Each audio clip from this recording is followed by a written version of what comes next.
Daf Kof Chaf Bet, the final page of Masechet Yevamot. We've been speaking about who can be trusted to testify that a man is dead so that his wife can marry. Regarding a non-Jew, we made a distinction between if he thinks he's testifying, that's less trustworthy, don't trust him. But if he just happens to be talking, by the way, then he is trusted. And we saw a bunch of stories, and here's a few more.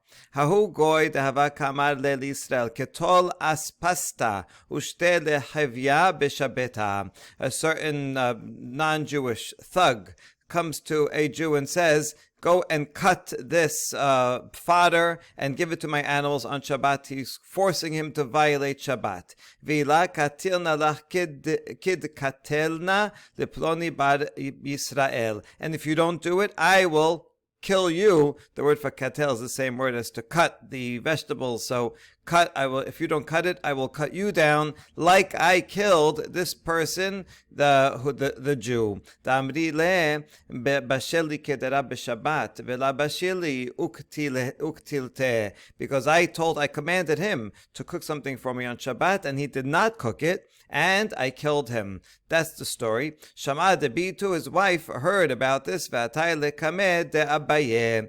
His wife heard that the Gentile had said this to her. This is the wife of the guy who he said that he had killed because he didn't cook for him.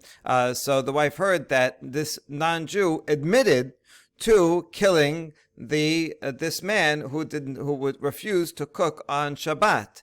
And so they came before Abaye and said, "Oh, see, isn't this enough proof that my husband is dead so that I can remarry?"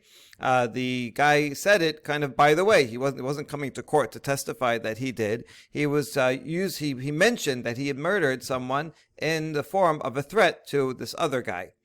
So Shahina tilata dirigle. Came to Abaye, but Abaye did not give an answer right away. He waited 3 different festivals. He didn't know how to answer it. He wanted to consult with the other sages who come and gather together on the various festivals, before the various festivals. And 3 went by, and he still didn't have an answer. Amar la Rab Ada bar Ahava zil kamed Rav Yosef de Charif Sakina. So Rav Ada bar Ahava says, you know what? Go ask Rav Yosef, because his knife is sharp, which is an interesting symbol to use here when we're talking about him commanding to cut the vegetables, or else I'll cut you up. But anyway, he's very sharp, and he'll give you a decisive answer. So Azla Kameh, so the woman went to Rav Yosef. Peshat meha matnitin goy shaya mocher perot bashuk v'amar perot halalu shel ola hen shel azeka hen shel netar bay hen lo amar kelum lo nitkaven ela leashpiach mikho. Rav Yosef and then ended up saying, no, you cannot trust him. And he derived that from the following baraita that says, if a non-Jew is selling fruit in the marketplace and he says, this fruit is orla, meaning from the first 3 years of its growth, which actually are prohibited. Now, the non-Jew thinks he's making them sound better and more expensive by saying he doesn't understand the halacha, and that this actually makes them prohibited. He just heard someone saying orla, something special about it. Or he says azeka, they're from Azeka, which is an area where they grew things even during Shivi'it, and that is prohibited. Or it's the 4th year fruit, which can be eaten, but only in Jerusalem. Otherwise, it's prohibited. So he thought that it is, in fact, Kodesh, it is special. It's true, but that doesn't make it more expensive. But anyway, this non-Jew thought he was saying something positive. Lo amar kelum, we do not believe him.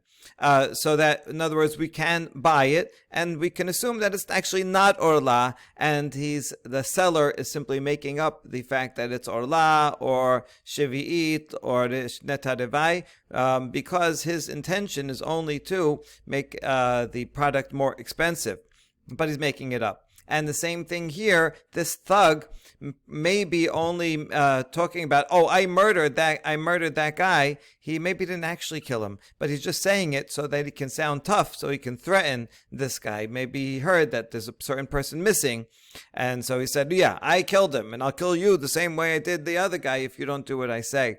And therefore, this is not sufficient proof that he is telling the truth, even though here he's not testifying, but he has a motive to lie. So we can't trust him. Abba Yudan ish Saidan amar Maaseh B'Yisrael v'goy shalchu baderech uba goy ve'amar chabad al Yehudi shaya imi baderech shemet baderech ukbartiv. In this case, Abba Yudan from Sidon said there was a case where a Jew and a non-Jew were walking together, and the non-Jew said, "Oh, too bad for this Jew who was walking with me on the way, and he died while we were going, and I buried him." And hisiu ishto, and the rabbi said his wife is allowed to remarry based on that, because in this case he was just saying it by the way, the story. Oh, what a terrible thing that happened while I was traveling the other day. He didn't mean it as testimony, and he had no benefit from it, so therefore he can be trusted. Another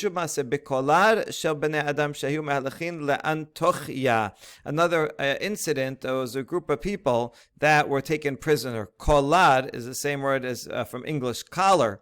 It comes from Latin, which is a collar, a metal ring that was put around the necks of slaves or prisoners with a tag on it, so he would not be able to run away.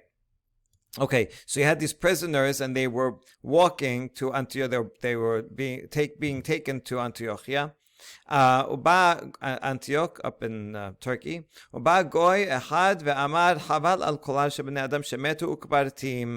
a certain non-Jew came and said, "Oh, woe to that group of people, those prisoners who died, and I buried them." So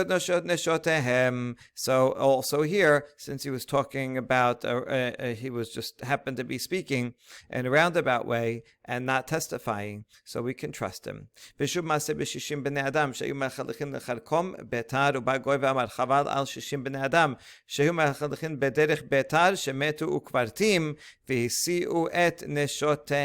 another case where 60 people were walking to a siege in Betar.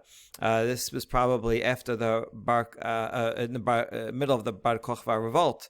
And a certain non-Jew came and said, "Woe to those 60 people who were walking and they died and I buried them." And here also we permitted them, the rabbis permitted them to marry because the man was just saying it by the way. And so here you have, it's likely that they were being led to the siege of Betar as these were probably war captives. They were forced labor to assist the Roman during the siege of Betar, which was at the end of the Bar Kokhba revolt. All right, so that concludes that list of cases. Each one actually teaches us something different from the one before. The first one is about an individual, and the second one is even with a group, and the third one is even if it's a time of not only a time of peace, but also a time of war, where you might say, just conjecture, they probably died. But no, he said, they died and I buried them. So it doesn't matter all these circumstances, since they're not testifying, but speaking by the way, we trust their statements. Next Mishnah. Me'aidin le'or haner u'le'or halebana u'masin al pi bat kol. The best thing is to identify a person is if with the sunlight, that's the brightest. But even if not so, even if there's only lamplight or moonlight, and you see the face of a dead body, and you recognize it, that's sufficient to tell who it is. And also bat kol. Bat kol here means literally the daughter of a voice, meaning an echo. It doesn't, sometimes in other stories it means a heavenly voice, but what they have in common is that we hear just a voice, but we don't know where it's coming from. So like an echo, where you're hearing a derivative of a voice, basically. So here, if you hear someone say that a person died, even though you don't know who said it, because you can't actually see who said it, that is sufficient. But we're not talking about a divine voice. And you can tell from the context here. Maaseh be'achad she'amad al rosh hahar ve'amad ish peloni ben peloni b'makom peloni met. A person was standing on top of a mountain, and he said, "This person, the son of that person from this place, has died." So the people hearing that voice went to where it sounded like it was coming from. They didn't find anyone there, so they never actually saw or found the person that said it. But someone must have said it because they obviously heard the voice. And so they relied on that as testimony. It's interesting. It was in the mountain, so probably it was, in fact, an echo. And you don't have to see the witness to hear the words, and you could still trust that if he said it, then he must know. And they allowed the woman to get married. Salmon, another case in a city in the Galilee called Salmon. Ani ish peloni ben ish peloni neshachani nachash vahare ani met. That someone heard a voice saying, "I am Miss So and So, the son of so and so, and a snake has bit me, and I am dying." He yelled it out loud. He wanted people, someone, to know that he was there and that he was dying. He was not dead yet, obviously, but because he had a snake bite, he knew that for sure he was going to die. So the people hearing it went, but they were not able to recognize him. By the time they got to him, they weren't able to recognize who it is. But nevertheless, they married, so they didn't know who is the person that died, but he did say his name before he died. And so, based on his words that they heard, they went and allowed his wife to remarry. So that's similar to relying on a voice only, even without facial recognition. Okay, Amar Rabba bar Shemuel Tana. Bet Shammai omrim en masina pi bat kol. Bet Hillel omrim masina pi bat kol. So we have a braita that says actually this is a machloket. Bet Shammai says you cannot rely on a voice alone, whereas Bet Hillel says you can rely on a voice alone to allow a woman to remarry. Mai kamash malan. Now what does this Mishnah teach? Matnitinhi. We already saw in the Mishnah that one is permitted to rely on a voice. So this is the opinion of Bet Hillel. So we know that will be the halacha. Why do you have to bother telling me what the opinion of Bet Shammai is?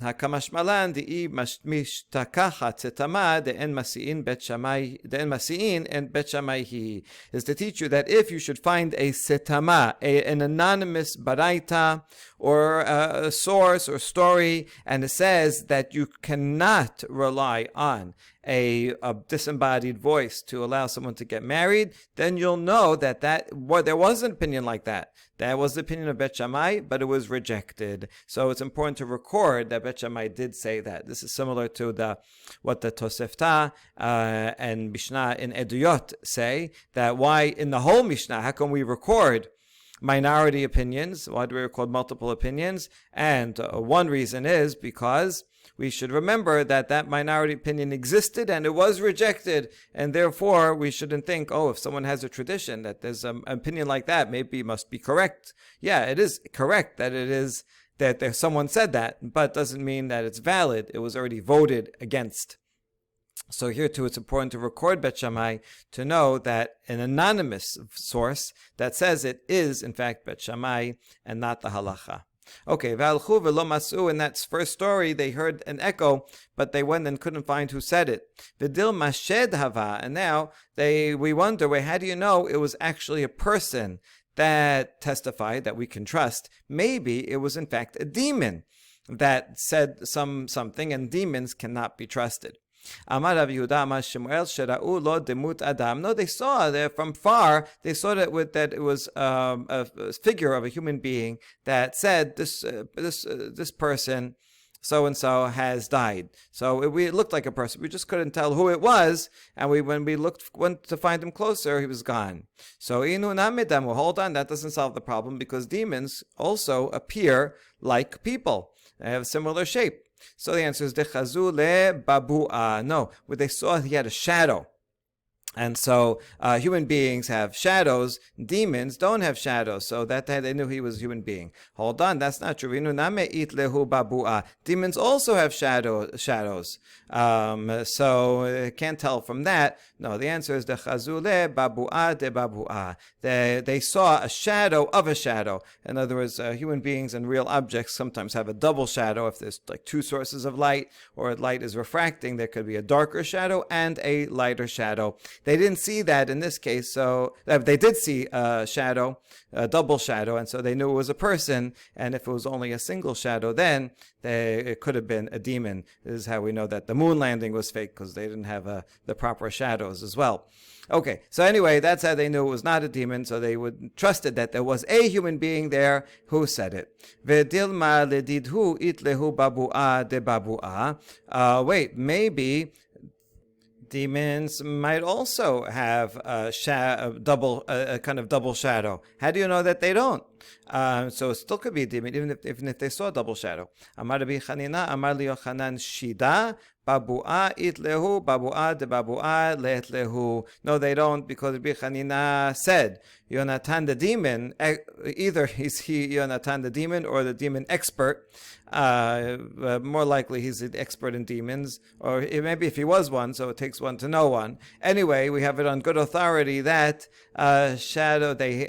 demons have a shadow, but they do not have a double shadow, and so there you go. We know for sure that they didn't. Okay, demonology was very popular in the ancient world, especially in Persia. So this was kind of the science of the time to explain all kinds of phenomenon that they didn't see, couldn't figure out a physical scientific reason for. So they blamed it on demons.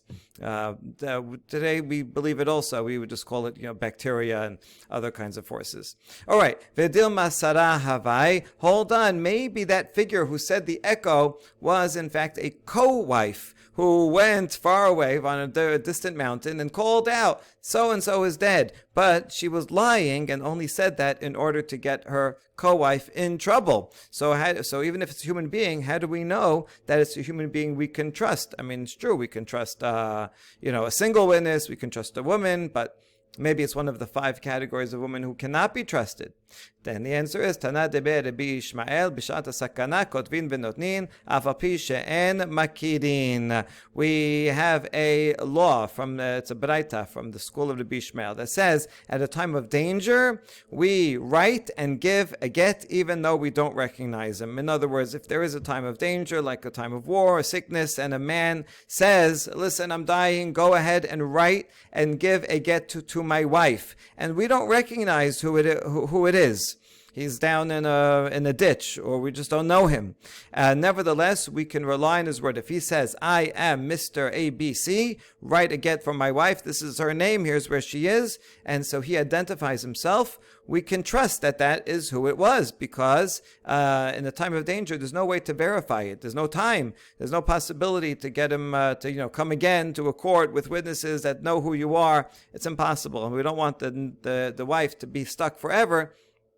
So therefore, we give a get based on his words, even though we don't know. And the same thing would be here, because yes, there is some possibility that it's the co-wife or sister-in-law, mother-in-law that went on a distant place and called out. But the problem is we can't check. If we were able to find the person, then we can say, wait, don't let her marry until we double check who it was. But here, the person ran away. We don't know where it is. So if we ignore this bat call, then the wife will be problematic, won't be able to get remarried. And therefore, we consider this case of the echo to be the same as a case of danger, in which we assume that someone said it wasn't a demon, and we can't check if it was a close relative, and therefore we can assume that it was okay. Because you don't be machmir here, because then we're putting the wife's future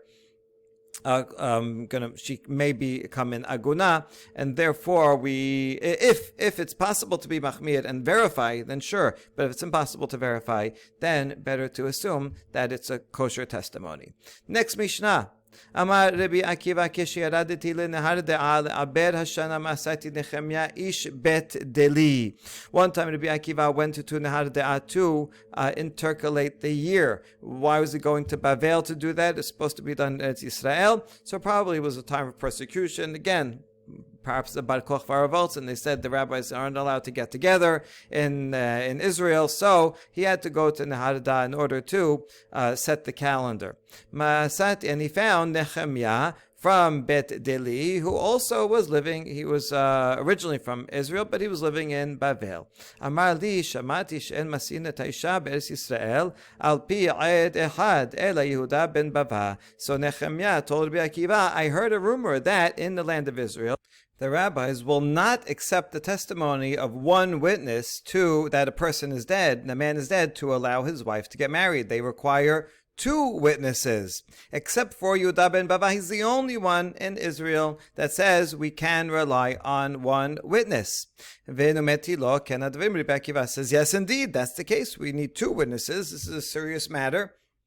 Could be adultery otherwise. And so, yeah, of course, we need two witnesses.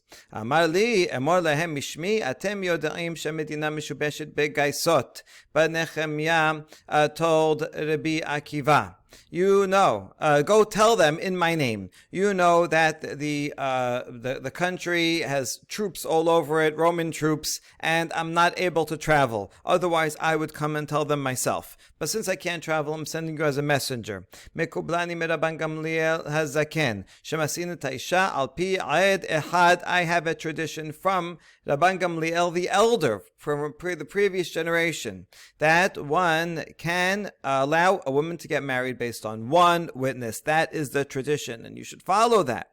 Okay, Rabban Gamliel. So Rabbi Akiva, in fact, came and told this to Rabban Gamliel, the grandson of Rabban Gamliel Hazaken.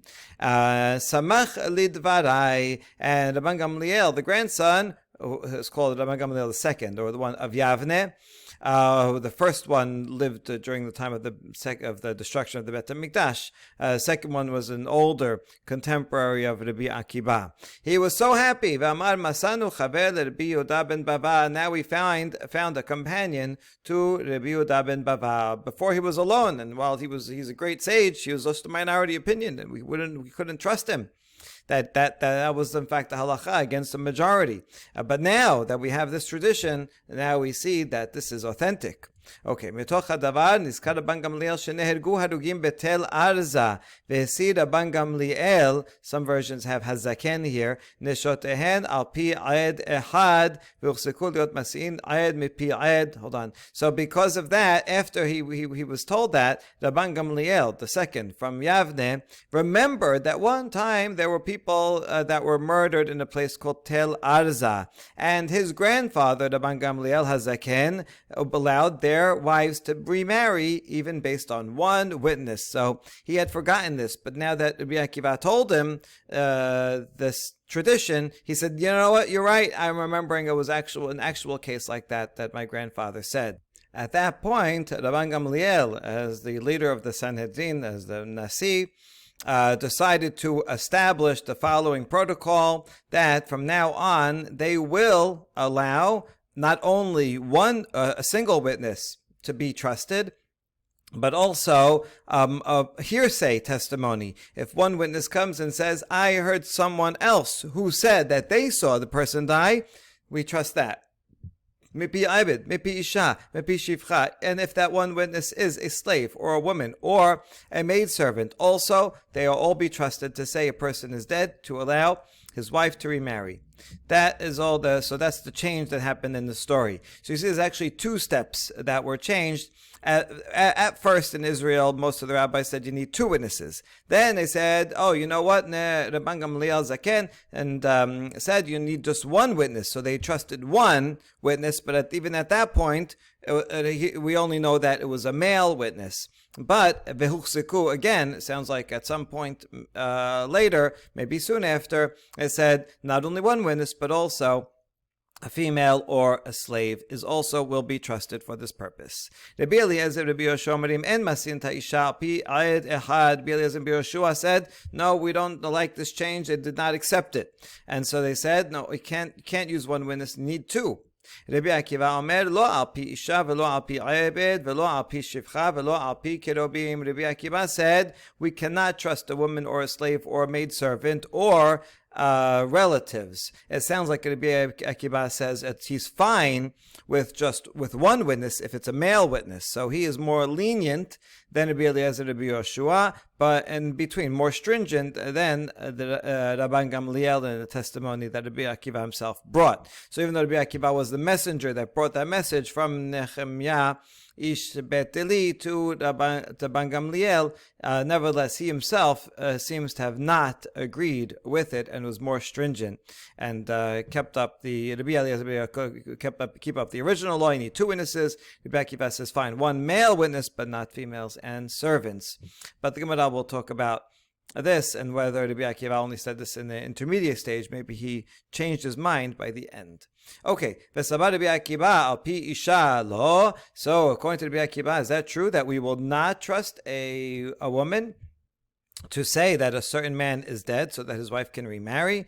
V'hatanya Rabbi Shimon ben Elazar omer mishum Rabbi Akiva. Isha ne'emenet lavi gita mikal v'chomer. So Rabbi Shimon ben Elazar says in the name of Rabbi Akiva that a woman is trusted to bring her own get. If, in other words, if a woman comes from another place and she has her get with her, and she says, "This is my get. I was divorced." We believe her. Rabbi Akiva says, and how does he know? He proves it from a kal v'chomer. If regarding those 5 women that the sages said we do not believe them to say that a husband is dead, like a co-wife, ne'emanot lavi gitehen, but nevertheless they are trusted regarding a get. If a co-wife brings a get and says, "Here, I was sent as a messenger from our husband to give you this get," she is believed. We saw earlier the reason is because she also has a document with her, so it would be harder for her to make it up and lie since she has the document with her. So if so, then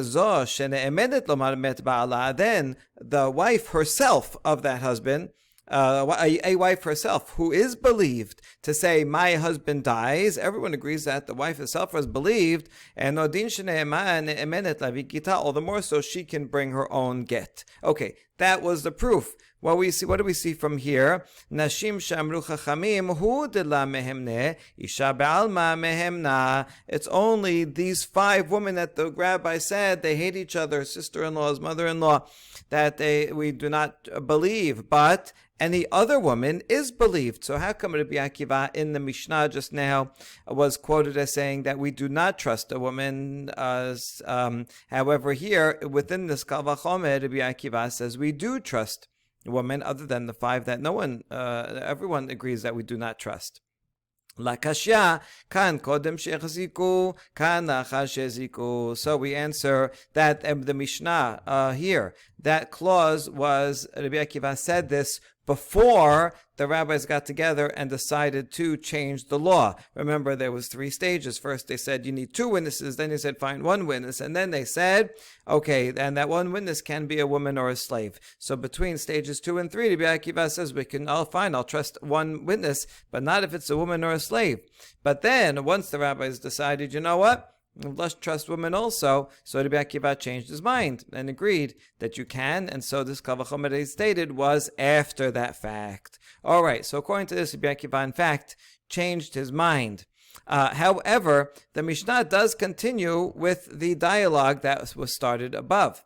Amru lo, the sages who say you can trust a woman, told Rabbi Akiva, who said you can't. There was a story of some Leviim that they went to So'ar, the city of date palms. And one of them got ill on the way. And so they brought him to an inn and said, you rest here. And they continued on their journey. On their way back, they stopped at the inn to see how their friend is doing, their fellow traveler. So they asked the innkeeper, where is our friend? No met lahem met ukvartiv. The innkeeper says, sorry to tell you, your friend has died. I buried him. And they allowed his wife to remarry based on the testimony of this innkeeper. And now the sages tell Rabbi Akiva, shouldn't someone who's a Kohenet or any woman who's Jewish, who's trusted, shouldn't they be at least as credible as this random person, innkeeper? And so if we trusted her, she as a woman, so we should trust any woman who says someone has died. And this is an old story. So they tell Rabbi Akiva, how come you don't agree with that story? Amar lehu lechtehe kepundakit ne'emen. Rabbi Akiva says, yeah, if you show me a woman who is as trustworthy as this innkeeper, then fine, I'll believe her. Why is she more trustworthy than most?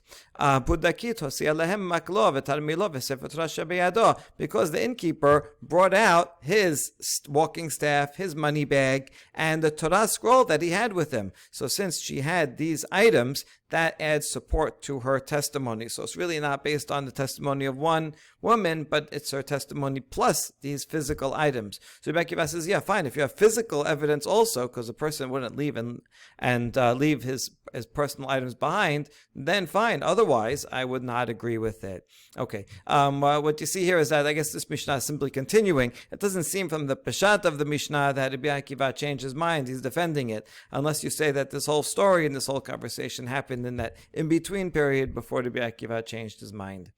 All right, so now we analyze this story. What's so bad about an innkeeper? How come she is less trustworthy than any other woman? What's particular about this one? Amar Rav Kahana pundakit goya haitam sicha lefi tuma. Rav Kahana explains that this innkeeper was not Jewish. It doesn't say in the Mishnah she could have been Jewish. Talmud Yerushalmi says she was, but according to Rav Kahana, she was not Jewish, and therefore non-Jewish Jews are trusted only if they speak offhandedly, not if they're testifying. And so that's why it was. They said, if the rabbi said, if even this non-Jewish this innkeeper is trusted because she's speaking offhandedly, all the more so we should trust a Jewish woman. Here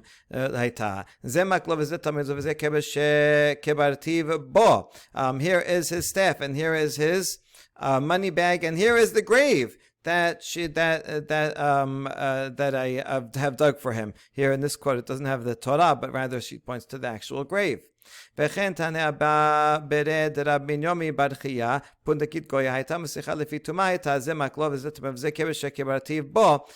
we have another Baraita that says the same thing. This innkeeper was not Jewish, and she was speaking offhandedly when she said, this is his staff and this is his bag, and here's the grave. She wasn't saying testimony. She was saying, hey, look, by the way, I have his money bag. What do you think I should do with it? Oh, look, here's the grave. She was telling the story, but she wasn't telling it as testimony, and that's the only reason she was believed. Hold on. Those Leviim, they came and asked her, where is our friend? So actually, they did ask her a question. She wasn't telling the story in an offhanded way. They're like, hey, you know what happened to me yesterday? Oh, we had a person here who was staying, and then he died, and I had to go bury him, and here's a story, and I had to get a shovel. Right? She is answering a question, so this is more like testimony. So why did they believe her? So in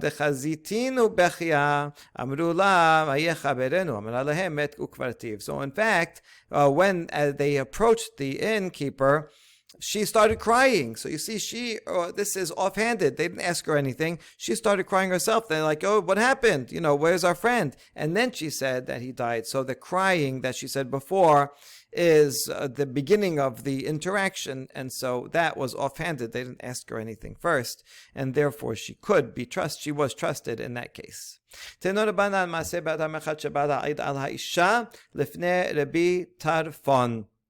So another story about a man that came and testified regarding a woman that her husband died to the Bitarfon.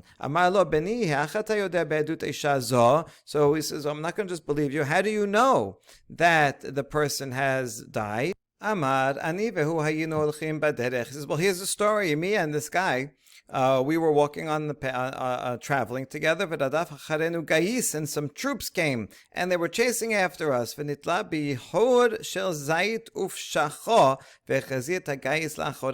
guy, he was really strong. He hung on to an olive branch, tore it off, and was waving it at the soldiers, and he scared them off. Amati lo Aryeh, Yishar kochacha. I told him, you're a lion, right? Yishar kochacha, chazak ubaruch. Be strong and firm. It's unbelievable how brave you were. So that guy said, oh, how'd you know my name is Aryeh? He called him Aryeh because he was as strong as a lion. But it was a coincidence that the guy's name was actually Mr. Lion.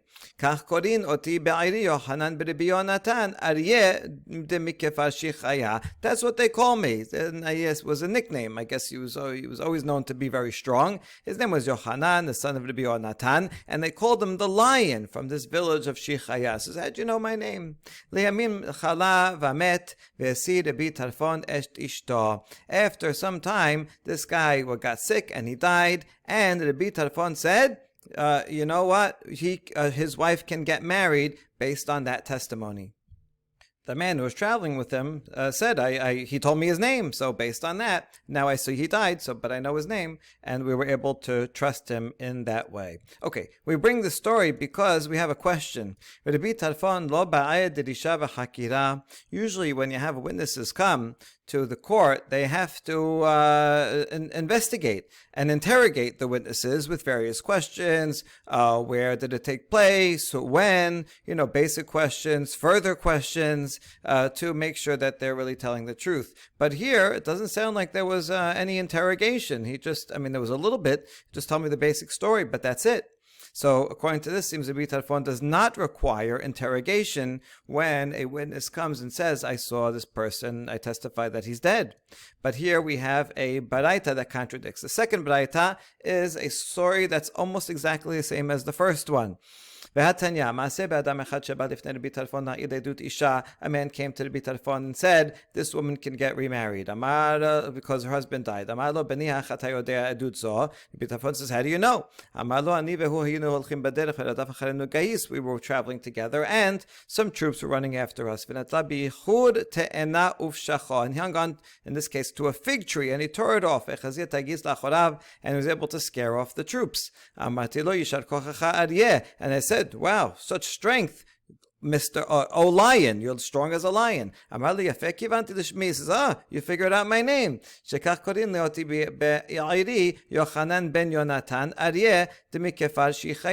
me in my city the Yochanan, the son of Yonatan, before it was Rabbi Yonatan, the lion from the village of Shichaya. And then at some point later, he got sick. Maybe he was in fact wounded in that attack or whatever, or he died. And the fellow traveler says, I know his name. And based on that, he was able to, based on that, Rabbi Tarfon accepted it. But in this version of the story, see, it's the same exact story, the same person, but it's a different version of how it was told.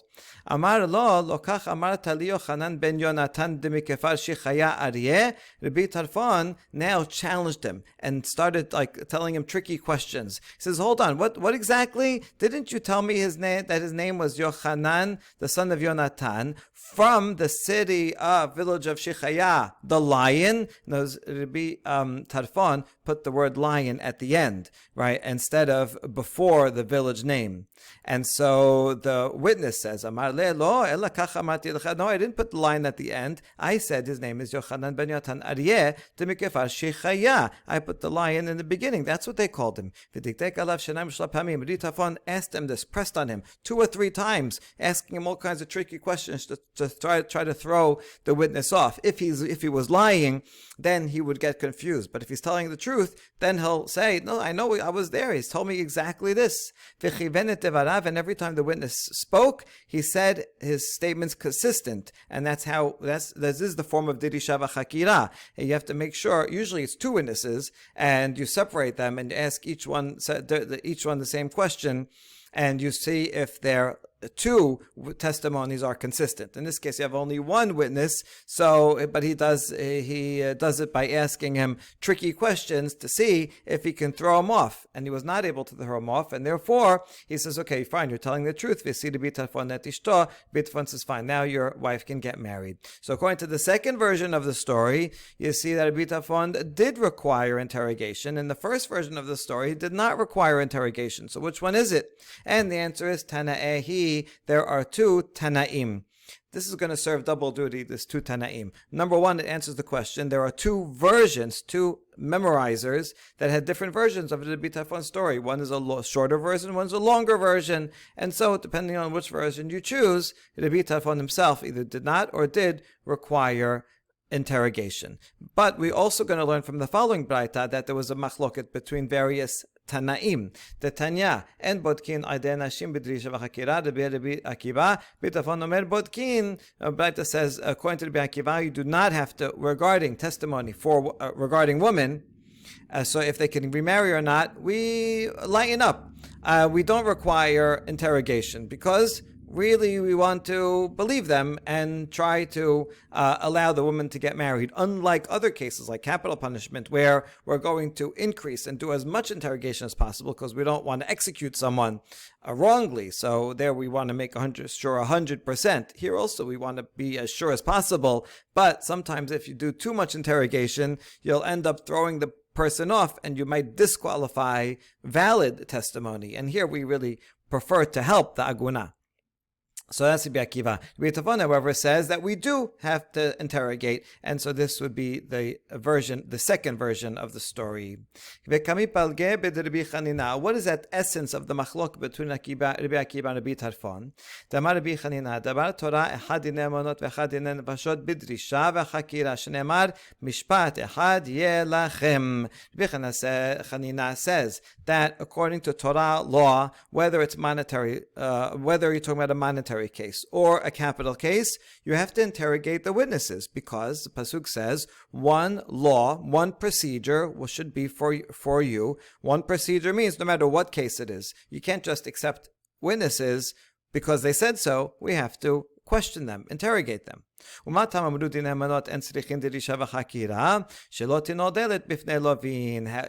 though the letter of the law, the biblical law, is that we do interrogate witnesses even for monetary, however, the sages came and said, you know what?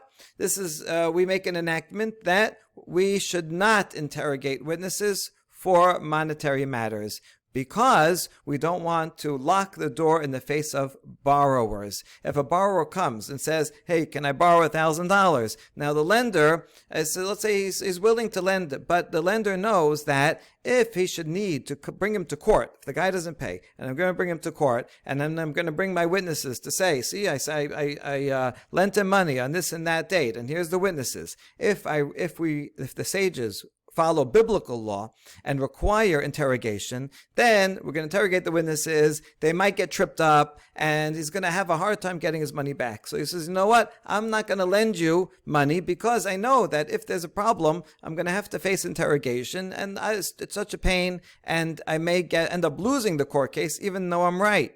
And in the end, the people that were hurting were the borrowers because no one wanted to lend them money. So the rabbis made an enactment and said, you know what? We're going to ease the burden on the lender. And so that if the lender comes and says, hey, you owe me money, and he brings testimony, we do not interrogate the witnesses. And that way, lenders will be more willing to allow to give money to the borrowers. So this was a rabbinic enactment that they decided. Now, that is already a previous discussion. Now, how does that apply to this case of allowing a woman to get remarried? Rabbi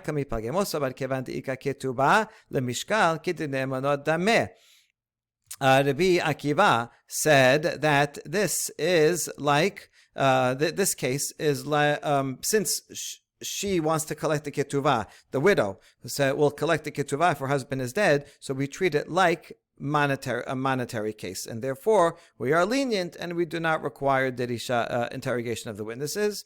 Whereas Rabbi Tarfon thinks, based on this testimony that someone says that the husband is dead, we're going to allow her to remarry, and then that, if it's wrong, would be adultery, and that would be a serious case. Capital case, and so therefore we have to interrogate the witness.